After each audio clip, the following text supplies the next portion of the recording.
Why are you still here? The allocation of the land is unacceptable. The land is full of Philistines.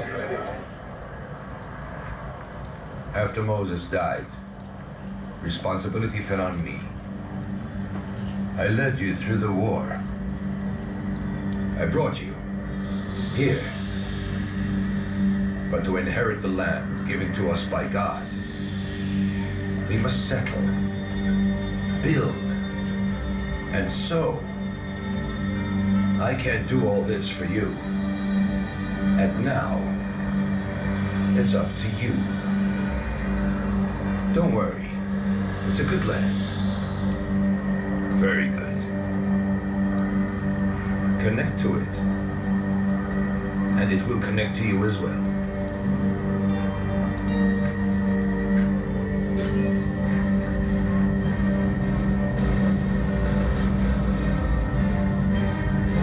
This was the sign.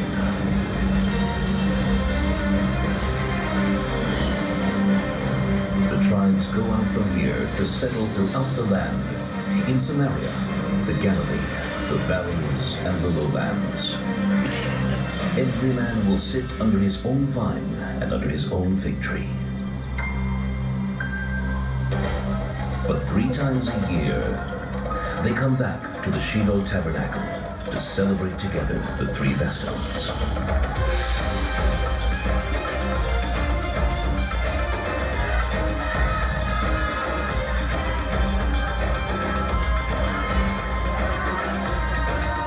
Men, women, young and old gather in front of the tabernacle to thank, pray, and to be blessed.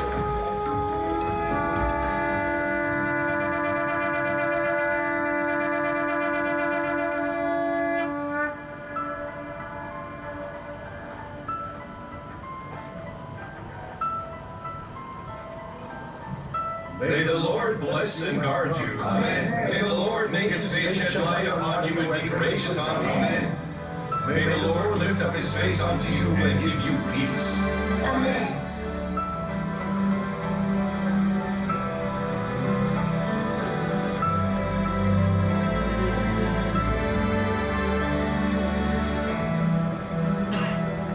But the joy of unity didn't last for long. The news about a young woman being tortured to death in Benjamin's lot brings all the tribes of Israel to declare war against the tribe of Benjamin. After a bloody battle, the commander of the Israelite army go back to Shiloh with an announcement.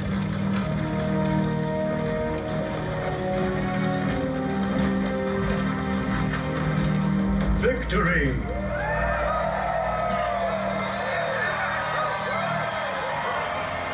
Whom did we defeat? Are there winners in a war between brothers? But we all decided, unanimously, to destroy Benjamin. Destroy an entire tribe? What does this say about us? We all built this temple. 12 tribes, 1 nation. It will soon be Tu B'Av, the feast of the Lord in Shiloh. The Benjaminites should be here with us.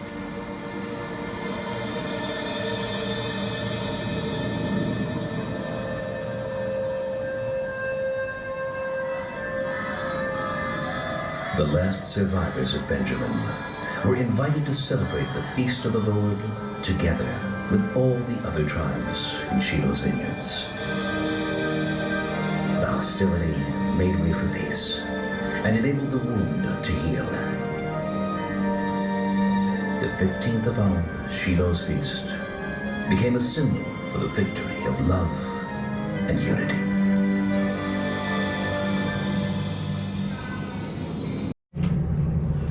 Back at the foot of Mount Sinai, we were commanded for the first time to build a tabernacle. And in fact, after the giving of the Torah at Mount Sinai, the tabernacle was built.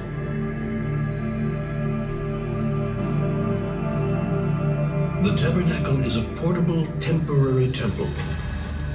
But for 39 years, it accompanied us in our wanderings through the desert, taken apart and reassembled again and again. After entering the Holy Land, Joshua established the tabernacle in Shiloh.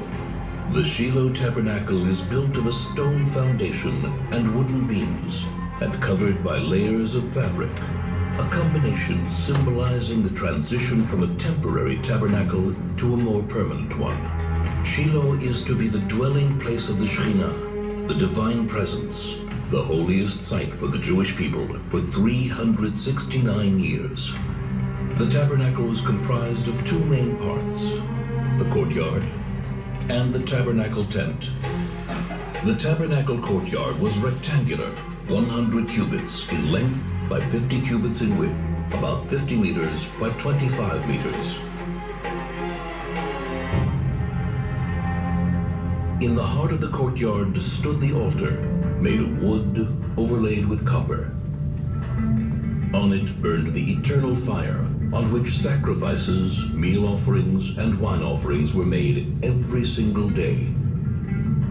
Since it is forbidden to ascend the altar by stairs, the Kohanim, the priests, ascended by a ramp. Before the Kohanim begin the tabernacle service, they would purify their hands and feet in the copper laving basin which stood between the altar and the tabernacle tent. It is said that when the contributions for the tabernacle were collected in the desert, all the women donated their copper mirrors from which the laving basin was made. First thing in the morning, the Kohanim entered the tabernacle tent, the sanctuary, for the day's service. Twice a day, they burned incense on the gold-plated incense altar. A blend of 11 special spices, which were placed on the coals, and whose wonderful perfume wafted far into the distance.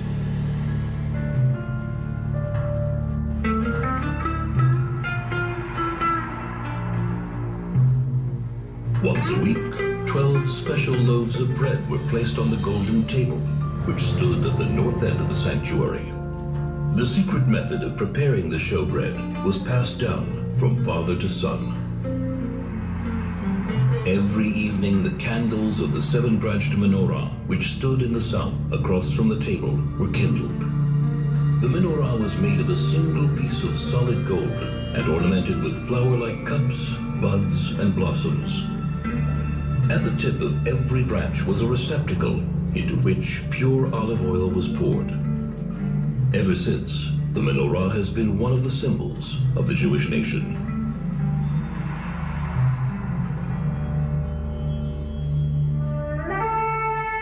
Only once a year, on Yom Kippur, the Kohen Gadol, the high priest, entered the Holy of Holies. In the Holy of Holies stood the Ark of the Covenant, on top of which were the curtain and the two cherubs. The cherubs were in the form of two angels, facing each other, with wings outstretched over the Ark. Inside the Ark were the tablets of the covenant, the first tablets, which were broken by Moses, and the second, unbroken tablets. The tablets and the broken tablets lie inside the ark. This is the place from which God's voice is heard. And I will speak to you from above the ark cover, between the two cherubs, which are above the ark of the covenant. The tabernacle is a place of meeting, where man meets himself, where man meets his brothers and his people, where man meets his creator. There is much more to it than meets the eye. The clues and secrets hidden in every part of the tabernacle and its vessels are many and lofty. For 369 years, the tabernacle dwelt in Shiloh until the city was destroyed by the Philistines. It then wandered until Solomon built the temple in Jerusalem. But to this very day it is said, if you stand where the tabernacle stood and take a deep, deep breath, you can smell, if only for a moment, the scent of the incense which still suffuses the walls.